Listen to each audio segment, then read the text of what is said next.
Bismillahirrahmanirrahim. Alhamdulillah sallallahu alaihi wasallam Rasulullah ba'd. Ini lanjutan dari episode sebelumnya. Masih terkait dengan penjelasan apa yang disampaikan oleh Syekh Shalih Sindi dalam majelis beliau di tanggal 21 Oktober 2024 di majelis Syarah Tahawiyah. Kita sampai pada poin ke-7 yang disampaikan oleh Syekh. Oh iya, kita masih bersama dengan Ustaz Ahmad Bukhari Ibu Zainab, ya. Masih sambil jalan, namanya podcast jalan. Gimana, Ustaz? Poin ke-7 ini yang paling menarik, Ustaz, yang paling penting untuk diketahui oleh seorang Ahlus Sunnah wal Jamaah. Barakallahu fikum. Beliau menyebutkan, Syekh Shalih Sindi hafizahullah ta'ala, ketika menyebutkan tentang hukum dari para pelaku dosa besar. Ini merupakan inti pembahasan. Beliau menyebutkan yang pertama, perlu diketahui bahwasanya dosa-dosa seluruhnya, baik itu yang kecil ataupun yang besar, itu semuanya berbahaya bagi seorang hamba. Semuanya berpeluang untuk menjerumuskan seorang hamba ke dalam kebinasaan. Karenanya tidak boleh seorang meremehkan, ya, yang ini sudah dibahas pada podcast sebelumnya. Tidak boleh seorang meremehkan dosa-dosa sekecil apapun, karena dosa itu seluruhnya secara keseluruhan dapat membinasakan seorang hamba. Kemudian yang kedua, dan disebutkan oleh para ulama bahwasanya maksiat-maksiat ini dapat mengantarkan seorang kepada kekufuran. Ya, seorang boleh jadi dia meremehkan satu dosa, kemudian dia lakukan itu terus-menerus sampai mengantarkan dia kepada kekufuran, waliyadzubillah. Fadhal Ustaz. Kemudian selanjutnya, Sallallahu alaihi wasallam. Berarti mengerikan sekali, Ustaz, ya. Inilah pandangan Ahlus Sunnah ketika melihat dosa-dosa besar. Karena ada orang-orang yang tahu dia ini dosa besar, tapi dia mengiranya, oh ya sudah ini dosa besar dan sebagainya. Tapi pandangan Ahlus Sunnah wal Jamaah, mereka menilai ini adalah sesuatu yang besar. Sebagaimana perkataan para salaf, bahwasanya seorang muslim, seorang mukmin ketika melihat dosa yang dia lakukan, seakan-akan ada gunung di atasnya, seakan-akan itu merupakan dosa-dosa yang dapat menghancurkannya. Masya Allah. Semoga Allah Subhanahu Wa Taala memberikan kita keistiqomahan dalam menjaga diri kita dari dosa-dosa besar. Poin kedua dalam masalah ini yang beliau sebutkan adalah bahwasannya para pelaku dosa besar ini ketika di dunia, walaupun mereka melakukan atau terjerumus ke dalam dosa-dosa besar ini, mereka sama sekali tidak keluar dari agama Islam dan tidak dikufurkan. Gimana tuh, San? Ada sebagian orang yang bilang pelaku dosa besar kafir, pelaku dosa besar masuk neraka, pelaku dosa besar abadi di neraka. Gimana tuh pandangannya, San? Barakallahu fiik. ya, barakallahu fikum. Ini terkait dengan pembahasan orang-orang yang menyelisih Ahlus Sunnah dalam meyakini atau dalam keyakinan mereka terhadap para pelaku dosa besar. Ya, ini merupakan bentuk penjelasan akidah Ahlus Sunnah, ya, yang menyelisihi para orang menyelisihinya, ya, dan orang-orang yang menyelisihinya. Nah, seperti siapa? Yaitu diantara yang menyelisih Ahlus Sunnah dalam hal ini adalah Al-Mu'tazilah, atau sebelumnya adalah Al-Khawarij, yang mereka mengatakan bahwasanya para pelaku dosa besar itu mereka dihukumi kufur dan mereka akan abadi di api neraka. Dan juga yang kedua adalah Mu'tazilah, yang mereka mengatakan bahwasanya orang yang melakukan dosa besar itu berada di satu manzilah, di satu kedudukan di antara bainal manzilatain, yaitu di antara dua kedudukan. Oke. Sehingga penting untuk kita yakini hal ini. Kenapa? Agar kita tidak terjerumus kepada kesalahan yang mereka terjerumus di dalamnya, yaitu keyakinan bahwasanya dosa besar itu dapat mengeluarkan seorang dari agama dan dapat membuat seorang kekal di dalam api neraka. Kemudian ada, Ustaz, disebutkan tadi dalil-dalil yang menguatkan pendapat Ahlus Sunnah wal Jamaah bahwasanya para pelaku dosa besar itu tidak dihukumi kafir. Apa saja, Ustaz, kira-kira? Baik, sebelum itu, Ustaz, kayaknya perlu kita kasih tahu nih ke teman-teman bahwasanya ini for information, ya, bahwasanya untuk membahas dalam masalah pelaku dosa besar ini kita harus membedakan nih yang disebutkan, dimustalahkan atau disilkan para ulama sebagai asma dan juga sebagai ahkam. Bagaimana penamaan pelaku dosa besar ini di dunia dan bagaimana hukum mereka kelak di akhirat, ya. Ini yang menjadi silang pendapat antara Ahlus Sunnah dan orang-orang yang menyelisihinya. Kalau Ahlus Sunnah tadi disebutkan oleh Ustaz Bukhari bahwasanya nama atau penamaan untuk orang pelaku dosa besar di dunia, mereka tetap beriman dan tidak keluar dari keimanan. Artinya mereka masih orang-orang beriman. Dalilnya apa? Terdapat beberapa dalil disebutkan dalam Al-Quran dan juga Sunnah. Salah satunya, ya, adalah seluruh dalil yang menjelaskan tentang tetap adanya hubungan persaudaraan dalam keimanan, ya, walaupun orang ini sudah melakukan dosa besar. Di antara dalilnya ada sebagaimana yang disebutkan oleh Allah Subhanahu wa taala, difirmankan Allah Subhanahu wa taala tentang ayat qisas. Ketika ada orang bunuh seorang muslim, membunuh seorang muslim, lalu apa kalimat yang disebutkan oleh Allah Subhanahu wa taala? Apa diksi yang digunakan oleh Allah Subhanahu wa taala dalam Al-Qur'an? Faman 'ufiya lahu min akhihi syai'un min akhi. Barang siapa yang ketika sudah ditetapkan akan jatuh qisas, kemudian saudara tersebut dia ingin memaafkan korban, wali korban tersebut ingin memaafkan, apa kata Allah Subhanahu wa taala dalam ayat ini? Dengan menggunakan diksi akhihi, saudaranya. Artinya pelaku pembunuhan adalah bersaudara dengan wali atau wali korban yang dia bunuh. Artinya masih ada persaudaraan dalam keimanan. Ini salah satu dalil. Ada beberapa penjelasan dalil yang disebutkan oleh Syekh Hafizahullah Ta'ala.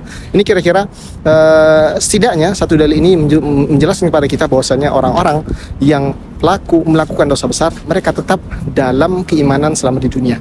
Adapun di akhirat, nanti akan kita lanjutkan pada poin-poin yang selanjutnya. Gimana, Ustaz? Nah, barakallahu fikum. Itu tadi yang kedua ya, Ustaz, dari hukum para pelaku dosa besar. Yang ketiga disebutkan oleh beliau hafizahullah taala bahwasanya para pelaku dosa besar ini ketika di akhirat mereka akan berada di bawah kehendak Allah Subhanahu wa taala, tahtal masyiah. Apa itu tahtal masyiah ini maksud? Yaitu di firman Allah Subhanahu wa taala, Allah berfirman, "Innallaha la yaghfiru an yushraka bihi wa yaghfiru ma duna dzalika liman yasha." Bahwasanya Allah itu tidak akan mengampuni dosa orang yang menyekutukannya, ya. Dan Allah mengampuni dosa-dosa selain syirik. Liman yasha, kata Allah SWT, bagi siapa saja yang Allah kehendaki. Nah, ayat ini dijelaskan oleh para ulama bahwasanya ayat ini sedang menjelaskan bahwasanya keadaan mereka yang meninggal dalam keadaan tersebut. Artinya di sini sedang menyebutkan tentang orang yang melakukan kesyirikan, ketika dia meninggal di atas kesyirikan dan belum bertaubat, maka dia tidak akan diampuni. Wa yaghfiru ma duna dzalika liman yasha, dan Allah akan mengampuni dosa selain syirik bagi orang yang mati dalam keadaan dosa tersebut dan belum bertaubat darinya. Itu terkait dengan al-masyiah. Dan di sini beliau menyebutkan ada setidaknya 3 pembagian dosa, Ustaz. 3 pembagian dosa yang artinya seorang pelaku dosa besar dia tidak terlepas dari 3 hal ini. 3 hal. Baik, 3 hal secara dosa keseluruhan, Ustaz. Pokoknya yang ngelakuin ini nih pokoknya nggak akan lepas dari 3 ini. Yang pertama yang disebutkan oleh Syekh yang anak ingat, Ustaz, adalah ada dosa-dosa yang ketika dia dilakukan maka tidak akan diampuni secara mutlak bagaimanapun keadaannya. Apa dosa tersebut? Adalah dosa kekufuran dan dosa syirik ketika dia mati dan wafat dalam keadaan belum bertaubat dari dosa tersebut. Ini ijma' para ulama, tidak akan diampuni sedikit pun dan akan masuk ke dalam api neraka dan abadi di dalamnya. Ini jenis dosa yang pertama. Sedangkan dosa yang kedua, yaitu yang kedua adalah dosa-dosa yang Allah ampuni, yang pasti Allah ampuni, ya. Yaitu apa? Itu dosa-dosa yang para pelakunya sudah bertaubat dari dosa-dosa tersebut. Mereka pasti Allah ampuni, karena ini merupakan janji Allah Subhanahu wa taala. Barang siapa yang bertaubat pada Allah, maka Allah akan ampuni dosa-dosa mereka. Orang-orang mereka ini akan diampuni dosa mereka ketika mereka bertaubat kepada Allah Subhanahu wa taala. Kemudian yang ketiga, itu poin yang kedua. Yang ketiga ini yang jadi sulbul bahas atau pembicaraan inti kita adalah dosa-dosa yang berada di bawah kehendak Allah Subhanahu wa taala. Ketika Allah Subhanahu wa taala menginginkan untuk mengampuni orang ini, maka Allah Subhanahu wa taala akan ampuni. Kalau Allah Subhanahu wa taala ingin untuk mengazab orang ini terlebih dahulu, maka Allah Subhanahu wa taala akan ampuni. Ini dia 3 kategori dosa yang seorang manusia tidak akan terlepas dari 3 kategori ini. Baik. Kemudian poin yang juga disebutkan oleh Syekh Saleh Sindi dalam masih pembahasan ini adalah kalau saja para pelaku dosa besar ini nanti masuk neraka, ya. Tadi kan kita jelaskan nih, bahwasanya dosa-dosa ini tahtal masyiah. Kemudian kalau Allah Subhanahu wa taala berkehendak untuk mengazab orang ini, menghukum orang ini, ingat bahwasannya dia masih seorang yang beriman. Apa konsekuensi kalau dia masih beriman? Konsekuensinya adalah dia tidak akan kekal di dalam api neraka. Nah, Ustaz. Beliau juga tadi menyebutkan dalil-dalil yang menunjukkan hal tersebut. Maksudnya mereka yang akan masuk dalam neraka dari orang-orang yang beriman, mereka sekali lagi tidak akan kekal di dalam api neraka. Ini harus kita yakin. Mengapa demikian? Karena tadi ada mereka orang-orang yang menyelisih Ahlussunnah wal Jamaah. Mereka meyakini bahwasanya orang-orang yang melakukan dosa besar akan kekal, Ustaz. Akan kekal dalam api neraka, sehingga mereka kekal selama-lamanya seperti layaknya orang yang kafir. Ya, dan beliau menyebutkan banyak dalil, di antaranya dalil dari Al-Quran, ya, yang disebutkan oleh beliau, atau dalil dari sunnah Nabi SAW yang disebutkan oleh beliau. Kata Rasulullah SAW, "Asyhadu an la ilaha illallah wa anni Rasulullah, ya, la yalqallahu biha abdun, la yalqallahu bihima abdun ghairu syakin fihima illa dakhala al-jannah." Ya, Nabi SAW menyebutkan bahwasanya syahadat, itu aku bersaksi bahwasanya tidak ada ilah yang berhak diibadahi dengan benar kecuali Allah, dan bahwasanya Nabi SAW adalah utusan Allah. Tidaklah seorang hamba atau tidaklah seorang menemui Allah SWT dengan kedua syahadat ini tanpa ragu, melainkan Allah akan masukkan dia ke dalam surga. Artinya bagaimanapun keadaan dia, bagaimanapun dia berada di atas dosa, meskipun nantinya, ya, dan dijelaskan sini saat masuk dalam surga. Nah, bagaimana Ustaz? Kira-kira tadi dijelaskan bahwasanya mereka akan diazab di api neraka, cuma tidak kekal. Ini apa ada kontradiksi di sini, Ustaz? Dengan perkataan Rasulullah SAW bahwasanya mereka akan masuk dalam surga. Benar, Ustaz, ya. Tadi disebutin masuk neraka, akan tapi nanti ujungnya masuk surga juga. Perlu ketahui teman-teman bahwasanya masuknya seorang ke dalam surga Allah Subhanahu wa taala ada dua keadaan. Keadaan pertama, dukhuluhumul jannah ibtidaan atau dukhulan awwaliyan. Bahwasanya seorang tersebut masuk ke dalam surganya Allah Subhanahu wa taala langsung tanpa diazab. Ya, ini tentunya atas kehendak Allah Subhanahu wa taala. Dia masuk surga tanpa kena azab. Artinya Allah Subhanahu wa taala yang tadi kita sebutkan tahta masyiah tadi, dia melakukan dosa besar dan sebagainya, tapi Allah Subhanahu wa taala berkehendak untuk mengampuni orang ini. Akhirnya Allah Subhanahu wa taala memasukkan orang ini ke dalam surga tanpa diazab. Ingat, poin kita pada dosa-dosa yang berada di bawah kehendak Allah Subhanahu wa taala.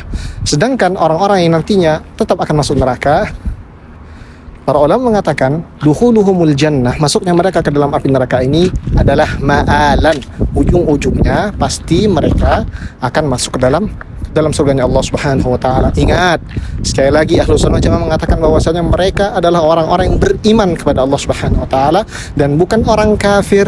Dan orang yang beriman bagaimanapun dia tetap akan masuk ke dalam surganya Allah Subhanahu wa taala, walaupun mungkin tidak di awal-awal, diazab dulu dan sebagainya. Barakallahu fikum. Masya Allah, barakallahu fikum.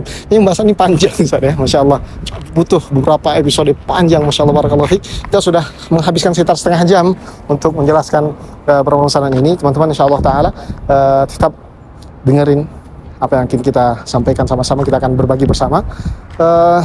Ada beberapa poin terakhir nanti disebutkan oleh Syekh yang sangat-sangat penting untuk diketahui, terutama setiap para pelajar ilmu ini.